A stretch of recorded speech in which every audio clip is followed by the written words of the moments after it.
पिछले एपिसोड में हमने देखा था सिहाओ ने यूचैन की हेल्प से उस बोधी फ्रूट को टोटली रिफाइन कर लिया था।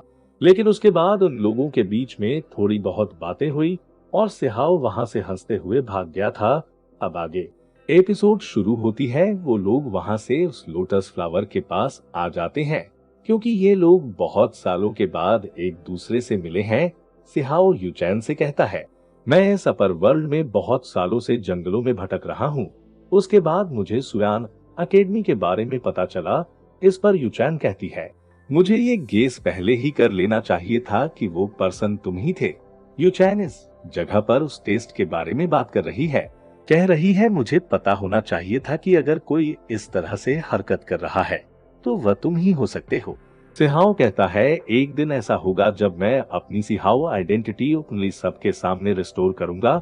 तब किसी को भी मुझे पहचानने में दिक्कत नहीं होगी। यूचैन सिहाओ की बात को सुनकर थोड़ा सा हंसने लगती है, जिसके बाद सिहाओ यूचैन के पास आता है। उससे पूछता है, यूचैन तुम मुझे बताओ, तुम आखिर इस सेन अकेडमी में क्यों छुपी हुई हो? तुम अपनी आइडेंटिटी क्यों छुपाई हुई हो? तो यूचैन कहती है, मैं अभी भी अपने मेन बॉडी से अलग हूँ। इस रेपुटेशन की वजह से अगर मैं अपनी रियल आइडेंटिटी में आ जाऊं तो यहाँ पर काफी ज्यादा मर्डर हो सकते हैं। सिहाओ कहता है, लगता है इस जगह पे हम दोनों का सेम ही तरह का प्रॉब्लम है। यूचैन लगता है ये हम लोगों की किस्मत है। किस्मत ही तो था जिसकी वजह से मैं उतनी दूर से ही सियान अकेडमी में आ पहुंचा। तभी यूचैन थोड़ा सा गुस्सा हुए सिहाओ से कहती है, सिहाओ तुम्हें पता है जब तुम सीरियस रहते हो तो तुम ज्यादा हीरोइक लगते हो। इस पर सिहाओ कहता है, मैं अपने हर कंडीशन में हीरो हूँ।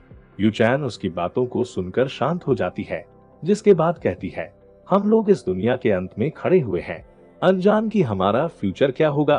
आइडेंटिटी को छुपाए लोगों से छुपे हुए पता नहीं हम लोग अपने रियल सेल्फ में कब यहाँ से बाहर निकलेंगे। सिहाओ तब उसके पास आ जाता है और कहता है, यूचैन तुम चिंता मत करो, मैं यहाँ पर हूँ। मेरे होते हुए यहाँ तुम्हें कोई भी प्रॉब्लम नहीं होगा। यूचैन को सिहाओ की बात को सुनकर थोड़ा सा अच्छा महसूस होता है, लेकिन फिर वो सिहाओ से कहती है, सिहाओ तुम ज्यादा एरोगेंट मत हो, तुम्हारा ये घमंड तुम्हारे लिए प्रॉब्लम भी क्रिएट कर सकता है। तो फिर सिहाओ कहता है, यूचैन तुम कैसा कह रही हो? तुम्हें तो पता ही है ना, मेरे पास तो हमेशा ही प्रॉब्लम आते ही रहते हैं, पर मेरे मुंह पे डायरेक्ट ऐसी बात कहना कितना ज्यादा रूड लगता है। जो भी प्रॉब्लम्स आएंगे मैं उसे झेल लूंगा। तो फिर यूचैन कहती है, लगता है जैसे कभी कभी मैं तुम्हें बिल्कुल जानती ही नहीं हूँ। मुझे नहीं पता तुम कौन सी बात सच कह रहे हो, कौन सी बात तुम झूठ कह रहे हो। तो फिर सिहाओ कहता है, तुम इतना ज्यादा ओवरथिंक क्यों कर रही हो? तुम्हें ज्यादा चीजें सोचने की जरूरत नहीं है। तुम्हें सब चीज को परफेक्ट बनाने की जरूरत नहीं है। सबको क्लियर देखने की कोशिश मत करो, थोड़ा आराम करो, वरना तुम्हारा दिमाग थक जाएगा। जिसके बाद यूचैन कहती है, मैंने सुना है कि तुम सेलेस्टियन प्लेन के द्वारा पकड़े गए थे। अब उन्हें तुम्हारी रियल आइडेंटिटी पता चल गई है, तो वो लोग ये सीक्रेट को ज्यादा देर तक छुपा कर नहीं रखने वाले हैं। और अगर उन्होंने ये सीक्रेट रिवील कर दिया तो तुम्हारे ऊपर बहुत ज्यादा प्रॉब्लम्स आ सकती हैं। तो फिर सिहाओ कहता है, कोई बात नहीं, पता चल जाने दो। तब तक मैं अपने आप को इतना ज्यादा काबिल बना दूंगा कि सीक्रेट जानने के बाद भी वो लोग मुझसे टकराने की हिम्मत नहीं करेंगे। वैसे भी मेरा मेन एम यहाँ का एम्परर बनना है। इन छोटी मोटी बातों से मुझे कोई फर्क नहीं पड़ना चाहिए। तो यूचैन कहती है, सिहाओ तुम कुछ ज्यादा ही नहीं बोलते हो। यहाँ पर दोस्तों इतनी सारी बातें हो रही हैं, पर इन सारी बातों को भी जानना आपके लिए बहुत ज्यादा जरूरी है। यूचैन कहती है, सिहाओ तुम्हें पता नहीं है कि ये वर्ल्ड कितना ज्यादा बड़ा है। यहाँ पर इमोर्टल्स भी जिंदा दफन कर दिए जाते हैं।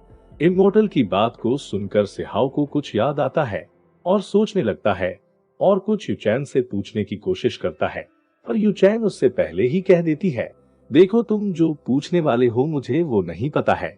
जिसके बाद सिहाओ कहता है, लगता है तुम बहुत ज्यादा सीरियस हो, लेकिन अब तुम मुझे ये बताओ कि तिहान अकेडमी में जो कंपटीशन होने वाला है 3000 प्रोविंसेस वाला, तुम्हारा उसको लेकर क्या प्लान है? तो यूचैन आगे बढ़ती है और कहती है, मुझे मून से लिपटी उस ग्रीन फ्लेम की तलाश है। इसकी बात को सुनकर सिहाओ को तुरंत ही वो ग्रेव याद आ जाता है जहाँ पर उसने वो दो तरह के फ्लेम्स देखे थे।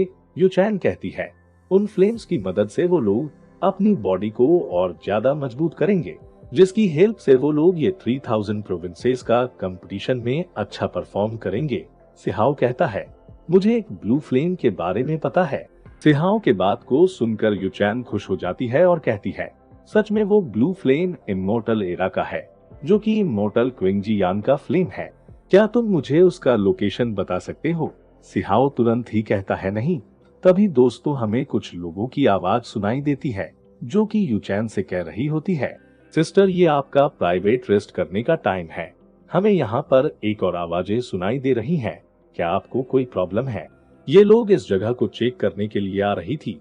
सिहाओ ये बात जानकर तुरंत ही वहाँ से निकलने लगता है, पर जाने से पहले वो यूचैन के बहुत ज्यादा करीब उसके कानों के पास जाकर कहता है, चिंता मत करो, मैं कुछ दिनों बाद खुद ही तुम्हें वहाँ पर ले जाऊंगा। ये कहकर सिहाओ वहाँ से उड़ जाता है। वो दो लड़कियां यूचैन के पास आ जाती हैं और पूछती है, सिस्टर क्या आपको कोई प्रॉब्लम है? तो यूचैन कहती है, नहीं। सीन यहाँ से शिफ्ट हो जाता है। सिहाओ वापस से अपने मास्टर की क्लैन में आ जाता है। ये खंडहर जहाँ पे उनका वो बड़ा सा सेक्ट हुआ करता था। सिहाओ यहाँ पे आकर उन फ्लेम्स के बारे में सोच रहा है और कह रहा है कि उस जगह पर मुझे दो तरह की फ्लेम्स दिखी थी, एक ब्लू फ्लेम और एक ब्लैक फ्लेम। ब्लैक फ्लेम ने ब्लू फ्लेम को हरा दिया था, पर उन सभी से ज्यादा ताकतवर वहाँ पे वो ग्रेव, पता नहीं वो ग्रेव किसका है। उन सारी चीजों को सोचकर मेरा सिर दुखा जा रहा है। पता नहीं मैं उनके बारे में कैसे पता लगा पाऊंगा। जिसके बाद वो अपने सामने अपने मास्टर को देखता है। मास्टर दाव को देखकर वो कहने लगता है, चाहे मास्टर कितना भी ज्यादा फेंकते हो, पर वो बहुत ही ज्यादा नॉलेजेबल है। हो सकता है वो मुझे उस चीज के बारे में कुछ बता सके। और फिर उनके पास चला जाता है और कहता है, मास्टर दाओ मैं आपके पास थोड़ी देर बैठना चाहता हूँ और मेरे दिमाग में कुछ थॉट्स चल रहे हैं। मास्टर क्या आप 9 ड्रैगनस इंसेंट ब्रोंज कॉफिन के बारे में जानते हो? सिहाओ की बात को सुनकर मास्टर दाव अचानक से उठते हैं और गुस्सा हो जाते हैं और कहते हैं, ये तुम क्या बातें कह रहे हो? क्या तुमने कभी भी उस कर्ज्ड कॉफिन को देखा हुआ है? अब मास्टर दाव को टेंशन में देखकर सिहाओ थोड़ा सा घबराता है और कहता है, मैं डायरेक्ट से मास्टर दाव को सारी सच्चाई नहीं बता सकता हूँ। जिसके बाद वो मुड़ जाता है और कहता है कि वो मास्टर, जब मैं चेन एकेडमी में एंटर हुआ था तब मैंने कुछ डिसाइपल के मुंह से इस कॉफिन के बारे में सुना था, इसीलिए मैं तुरंत ही इसके बारे में आपसे पूछने आ गया। इसकी बात को सुनकर फिर मास्टर शांत हो जाते हैं और उसके पास आ जाते हैं और कहते हैं कि तुम जिसके बारे में सुने हो उस कॉफिन को 3rd जनरेशन ब्रोंज कॉफिन कहा जाता है। इसके नाम के अलावा मुझे इसके बारे में कुछ भी नहीं पता है, पर मैं इतना जानता हूँ कि वो चीज बहुत ही ज्यादा डरावनी और मिस्टीरियस है। उस कॉफिन का ओरिजिनेशन इमोर्टल टाइम से हुआ था। हमारे मास्टर सेक्ट में एक सुप्रीम ओल्ड मैन हुआ करते थे। वो बहुत सालों से उस कॉफिन की तलाश कर रहे थे, पर उसे ढूंढने के बाद जब उन्होंने उस कॉफिन को खोला, उसके बाद उन्हें एक बहुत ही ज्यादा बड़ी कर्ज का सामना करना पड़ा। हमारे वो सुप्रीम मास्टर इंजर्ड हो गए और उन कर्ज की ताकत इतनी ज्यादा थी कि वो हमारे उस सुप्रीम ओल्ड मास्टर तक को भी मार दिए। जिसके बाद हमें इतनी ही जानकारी मिली कि हमेशा हमेशा के लिए उसके बाद वो कॉफिन उसी जगह पर दफन हो गया। जिसके बाद कोई भी उस कॉफिन को ढूंढने की हिम्मत नहीं किया। जिसके बाद सिहाओ कहता है, लगता है कि मास्टर दाव के लिए वो कॉफिन उनके दिल का एक बहुत ही बड़ा इम्पोर्टेंट पार्ट है। मैं अभी उन्हें सब कुछ नहीं बता सकता हूँ। सबसे पहले मैं ओल्ड मैन को थोड़ा सा शांत होने देता हूँ, जिसके बाद मैं अपनी बाकी की चीजें उनसे पूछूंगा। अब थोड़ी देर के बाद फिर सिहाओ वापस से मास्टर दाओ के पास जाता है और कहता है, मास्टर दाओ तो काफी कुछ जानते हैं। मैं तो वाकई में आपकी नॉलेज से बहुत ज्यादा इम्प्रेस हो गया, पर मास्टर मैं एक और चीज को लेकर कंफ्यूज्ड हूँ और मुझे विश्वास है आप उसके बारे में भी जानते होंगे। क्या आपको रियर डिवाइन फ्लेम्स के बारे में कुछ पता है?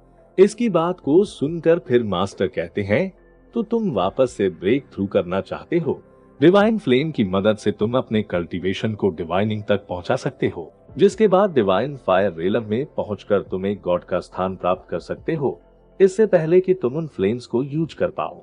तुम्हें अपने नेक्स्ट लेवल पे एडवांस करना होगा। जिसके बाद सिहाओ कहता है, पर मास्टर एकेडमी में होने वाले 3000 प्रोविंसेस का टेस्ट होने से पहले मुझे वो फायर्स चाहिए। मास्टर दाव कहते हैं, मैं तुम्हें उन फ्लेम्स के बारे में बाद में बताऊंगा। जब तुम उस टेस्ट में टॉप 10 में आने के लायक बन जाओ।